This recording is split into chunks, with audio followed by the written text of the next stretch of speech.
ऐसा लग रहा है ना कि गंभीर और आगरकर ने बस इस बात को सोच लिया है कि जो उन्हें ठीक लग रहा है उन्हें वही करना है। हो सकता है वो सही कर रहे हो सकता है वो गलत कर रहे हो, क्योंकि ये सब चीज़ों के जवाब हमको भविष्य में जाकर मिलेंगे। अब जो एक नई रिपोर्ट निकलकर सामने आ रही है उसमें पता चल रहा है कि शुभमन गिल को कैप्टेंसी चाहिए नहीं थी, उसको ज़बरदस्ती दी गई है, थोपी गई है। वो तैयार है भले कैप्टेंसी के लिए, लेकिन रिपोर्ट्स कह रही हैं कि शुभमन गिल को कप्तानी नहीं चाहिए थी। इसके पहले एक रिपोर्ट ये भी आई थी जिसमें कहा गया था कि टेस्ट में ऋषभ पंत को कप्तानी देने का विचार चल रहा था, बट रोहित कोहली को हटाने की भी बात की जा रही थी, तो पंत ने मना कर दी। फिर गिल के पास कप्तानी की। ऐसे ही ओडीआई को लेकर भी कहा गया कि श्रेयस अय्यर को कप्तानी दी जा रही थी, क्योंकि ऑब्वियस सी बात है वो वर्ल्ड कप में अच्छा खेला, वो चैंपियंस ट्रॉफी में अच्छा खेला, इवन आईपीएल में उसने केकेआर को एक बार जिताया, फिर अगले सीजन में पंजाब को फाइनल में पहुंचाया। उसके बावजूद भी उसको अगर ओडीआई में कप्तानी नहीं दी गई तो उसके पीछे की रिपोर्ट ये आ रही है कि उसको भी दी जा रही थी और कहा जा रहा था कि भैया रोहित कोहली को हमें सी यू टाटा बाय बाय करना है। अय्यर ने मना कर दिया तो फिर से गिल को कप्तानी दे दी गई। मतलब ये जो भी कुछ चल रहा है ना यार, ये अच्छा नहीं है, सही नहीं है। देखो, इंडियन क्रिकेट में ना एक अजीब सा पैटर्न बन चुका है कि जब भी कोई प्लेयर अपनी पीक पे होता है तभी उसकी कुर्सी को हिला दिया जाता है, और इस बार सिस्टम के निशाने पर रोहित शर्मा है। बस 2 दिन हुए हैं बीसीसीआई ने रोहित से ओडीआई की कैप्टेंसी लेकर शुभमन गिल के हाथ में दी है, और पूरा क्रिकेट वर्ल्ड डिवाइडेड हो चुका है। एक साइड वो लोग हैं जो कह रहे हैं कि इट्स अ न्यू एरा, और दूसरी साइड वो फैंस हैं जो कह रहे हैं कि रोहित के साथ ऐसा क्यों हुआ। मतलब मुझे एक बहुत सिंपल सी बात समझ में नहीं आती। मुंबई ने जब रोहित को कप्तानी से हटाया था और पांड्या को बनाया था तब भी ऐसे ही कुछ हुआ था।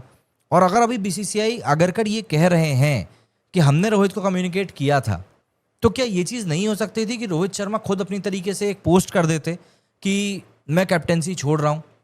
ये सब जो कॉन्स्पिरेसी चल रही है ना, ये सब होती ही नहीं, बट ऐसा नहीं हुआ। देखो, रोहित शर्मा कोई आम प्लेयर नहीं है, वो बंदा है जिसकी कैप्टेंसी में इंडिया ने आईसीसी टाइटल्स जीतने की एक बार फिर से लाइन शुरू करी है। कंसिस्टेंटली हम लोग नंबर 1 टीम बने हुए हैं, और हर मैच में एक लीडरशिप, एक कामनेस दिखाई है बंदे ने। पर अब शायद ऐसा लगता है कि बोर्ड ने एक बार फिर फ्यूचर के नाम पर प्रेजेंट को सेक्रीफाइस करने का तय कर लिया है। मोहम्मद कैफ ने भी सीधा बोला कि रोहित को 2027 वर्ल्ड कप तक कैप्टन रहना चाहिए था, और सही भी कह रहा है बंदा। मतलब यार, अभी तो आदमी अपने प्राइम फेज में जी रहा है और तुमने उसे हटा दिया, एक ऐसे प्लेयर के लिए जिसको तुमने हर फॉर्मेट का कैप्टन बना दिया है। टेस्ट, ओडीआई और अब टी20 में भी वाइस कैप्टन है गिल। इसमें कोई डाउट नहीं है कि गिल टैलेंटेड खिलाड़ी है, लेकिन भाई हर चीज़ एक वक्त पे ही आनी चाहिए। अभी तो लड़का खुद अपने रोल को समझने की कोशिश कर रहा है। मतलब अभी एशिया कप में ही देख लो गिल की परफॉर्मेंस कैसी थी, और तुमने उसके कंधों के ऊपर 3 फॉर्मेट का प्रेशर डालने का बिल्कुल मादा बना लिया है। 3 फॉर्मेट इसलिए कह रहा हूँ क्योंकि अभी ये 2026 में टी20 वर्ल्ड कप होने वाला है ना, उसके बाद टी20 में भी आपको गिल ही कप्तानी करता हुआ दिखेगा। कैफ ने भी इस बारे में सीधा बोला कि प्लेयर कभी कैप्टेंसी मांगता नहीं है, और सच तो ये है कि शुभमन ने भी ऐसे नहीं मांगी थी। उस पर प्रेशर डाला गया, सेलेक्टर्स ने, मैनेजमेंट ने, और जब एक यंग प्लेयर को इतना ओवरलोड मिलता है ना, तो या तो वो शाइन करता है या फिर वो बर्नआउट फील करता है। एंड सबसे बड़ा नुकसान किसका हुआ जानते हो? रोहित का। कैफ ने एक लाइन बोली जो वाकई में मेरे दिल को छू गई। उसने कहा कि when you snatch captaincy a player loses his right hand. और भाई ये बिल्कुल सच है, क्योंकि रोहित के लिए कैप्टेंसी और बैटिंग अलग अलग नहीं थे, वो एक ही चीज़ थे।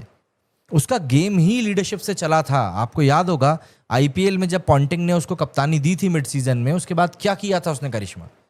रोहित एक ऐसा बंदा है जिसको प्रेशर में बेस्ट वर्जन निकालना आता है, फाइनल हो, नॉकआउट हो, या कोई हाई वोल्टेज सीरीज हो।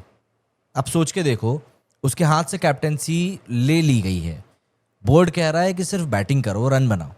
भाई रोहित शर्मा को सिर्फ बैटिंग करने के लिए कहना मतलब जंगल में राजा से उसका जंगल ले लेना जैसा है। वो चलेगा, वो आपके सामने रहेगा भी, लेकिन वो दहाड़ नहीं पाएगा। एंड ऑनेस्टली मुझे लगता है कि ये सब पहले से ही प्री प्लान था, एक साइलेंट ट्रांजिशन जिसमें गिल को हर फॉर्मेट का फेस बनाया जा रहा है, गंभीर और आगरकर के ब्लूप्रिंट के हिसाब से। पर ये सब इतनी जल्दी करना बहुत डेंजरस है। देखिए, इंडियन क्रिकेट में क्या है ना, हमेशा एक पोस्टर बॉय चाहिए होता है। गंभीर कितना ही डिनाई कर लें स्टार कल्चर को, लेकिन इंडिया का क्रिकेट चलता ही ऐसे। जब तक आप एक चेहरा नहीं बेचोगे तब तक आप क्रिकेट को कैसे बेचोगे? एक टाइम पर ये काम गांगुली जी ने किया, फिर उसके बाद धोनी ने किया, फिर कोहली ने किया, फिर रोहित ने भी एक हद तक किया। और अब ऑब्वियस सी बात है गिल को वो चेहरा बनाया जा रहा है। कैफ ने भी कहा कि when you get so much so fast it can backfire, और वो एक हद तक सच भी है। देखो, लीडरशिप का चार्म बहुत अलग होता है, पर उसके साथ लोड भी आता है, मीडिया का, फैंस का, बोर्ड का, हर चीज़ का प्रेशर आता है। और अगर ये एक्सपेरिमेंट फ्लॉप हो गया तो सिर्फ गिल नहीं बल्कि पूरा इंडियन क्रिकेट उसकी कीमत चुकाएगा। एंड सबसे पेनफुल पार्ट ये है कि रोहित को फेयरवेल भी नहीं दिया जा रहा है, ना कोई अनाउंसमेंट, ना कोई ट्रिब्यूट, बस एक प्रेस रिलीज और कह दिया गया कि गिल हमारा नया कप्तान है। मतलब इतना डिसरिस्पेक्ट तो उन लोग भी डिजर्व नहीं करते थे जिन्होंने इंडिया को इतने साल लीड किया। अब फैन सिर्फ एक चीज़ मांग रहे हैं और वो है अपने खिलाड़ियों के लिए इज्जत। अगर रिप्लेस करना ही था तो एक प्रॉपर सेंड ऑफ दे देते, एक सिंबॉलिक गुड बाय दे देते।